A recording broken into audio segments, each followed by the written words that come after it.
Welcome back to my channel. My name is Caela, and today we're learning about my service dog. Her name is Snoopy. I don't have a sign name for it. I don't know. I don't give sign names to dogs. In ASL, we don't have like a specific sign for service dog. You can spell it, or I like to do help dog, so service dog. I'm going to be teaching you what she does for me. And so, why do I have a service dog? It's the first question. I have epilepsy, so I have seizures. And she's there to lay on me, so I don't, when I move, I don't like hurt myself or anything like that. I don't have a certain like smell, since dogs can smell seizures coming on.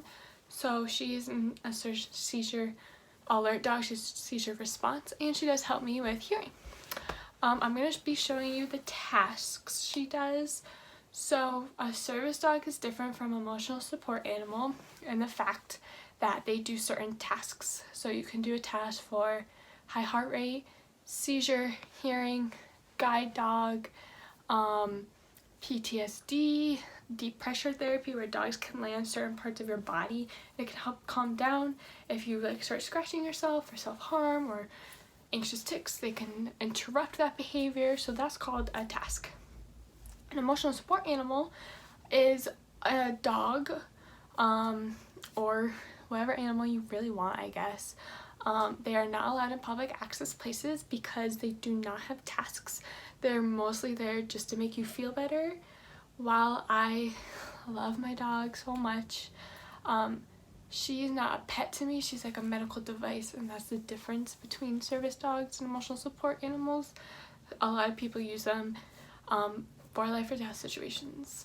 Like service dogs that are seizure alert, it's really important because if they miss an alert or something, their owner could potentially be harmed while falling down, not knowing, and stuff like that. So yeah, that's why I have her. Service dogs, the one thing I do have to say about them is that training is so much. I chose to train my own dog because getting a service dog, you have to go be on a wait list for like years, and it's expensive, and then you'd have to go through another training, and like I just thought it'd be easier if I got her as a young puppy and trained her myself. So I did that. I got her at a humane society. I do believe that you should adopt dogs like that way and not go through a breeder.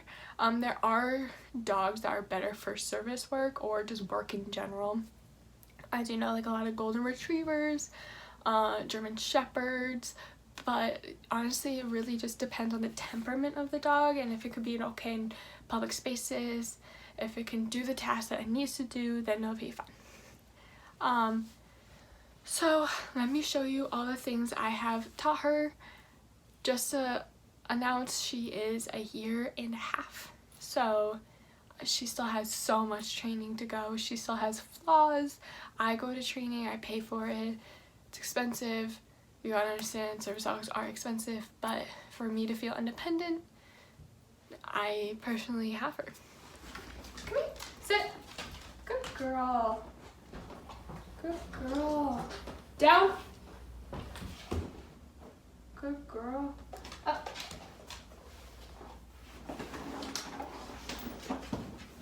Under. Down. Good girl. Out. Out. Girl.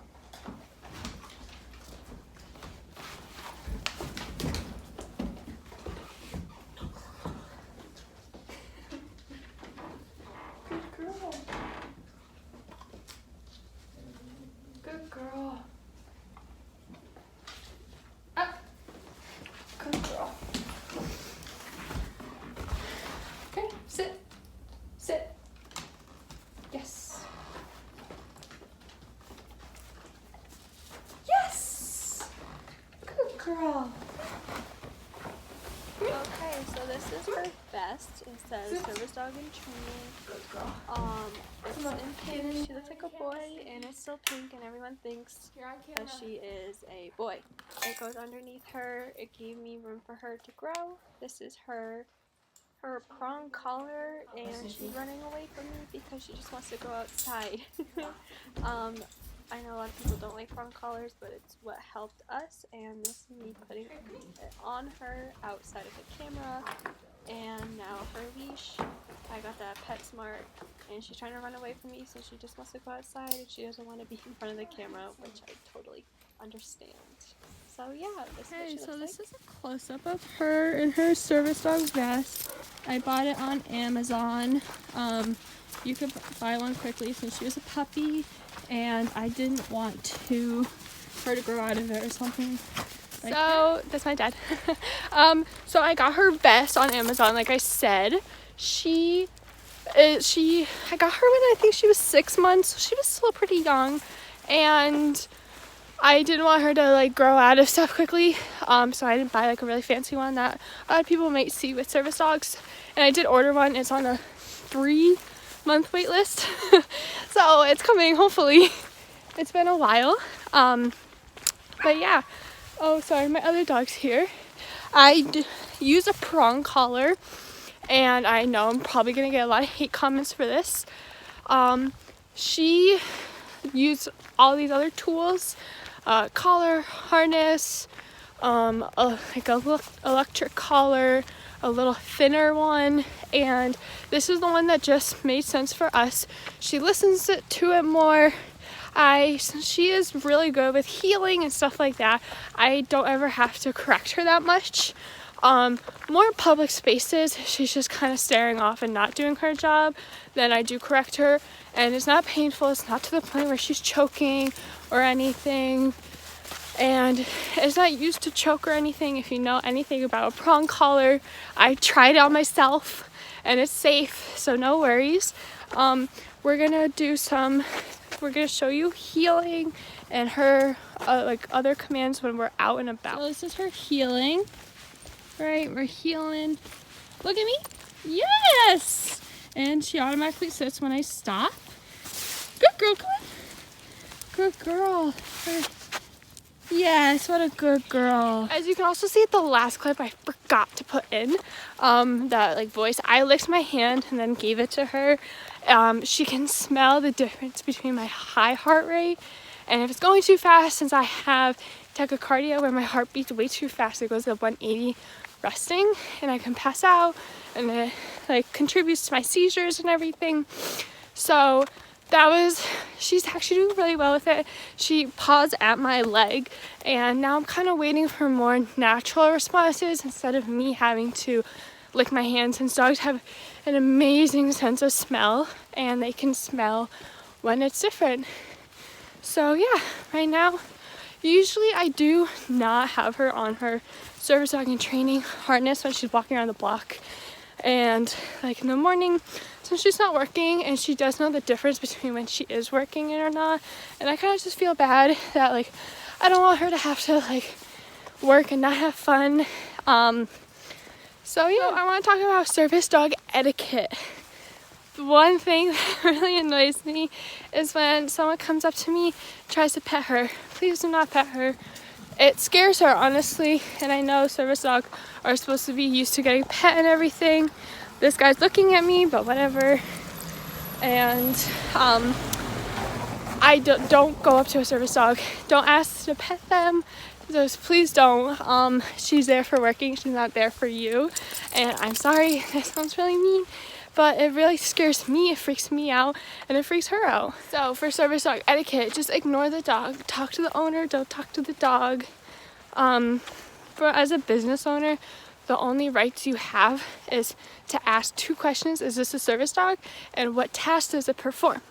And something that's going on in the service dog community is that there's a lot of fake ones, and it's so harmful to dogs. My dog got attacked, and she had a lot of on-leash aggressions because of it, and we've worked it out since, but it was really bad. It really put us back in training, which ended up harming me because I couldn't train her and I was put in danger. So if you want to bring your dog everywhere, just because, please think of it like you are harming the team of me and my service dog, and just please don't. Also, I get a lot of times, oh, how long are you training her for? And when do you give it back? I understand this question. I have other disabilities. I'm hard of hearing, and she does help with hearing. But not all disabilities are visible, right? And it's offensive that you're telling me, assuming that I don't have disabilities enough to have a service dog. And if you have kids, please teach them, don't touch them, don't look at them, don't pet them. I had these kids following me, kept trying to run away from their mom to pet her. The mom was like, yeah, you can't pet her, she's working. And the kids just didn't care. And like, please teach your kids that you can't do it. You're putting us in harm's way. But other than that, yeah. Okay, and that's all. Thank you for watching. Come back next time. If you have any questions, ask me.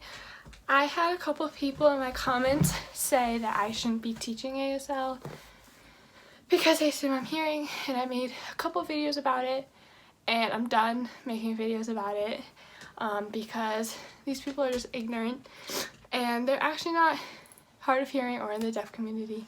They're just hearing people who have nothing better to do with their lives. So if you're going to leave a mean comment about something you don't know, don't watch. I am not offended if you don't watch. I'd rather positive and happy people. And let me know if you want to know other things about service dog work and stuff like that.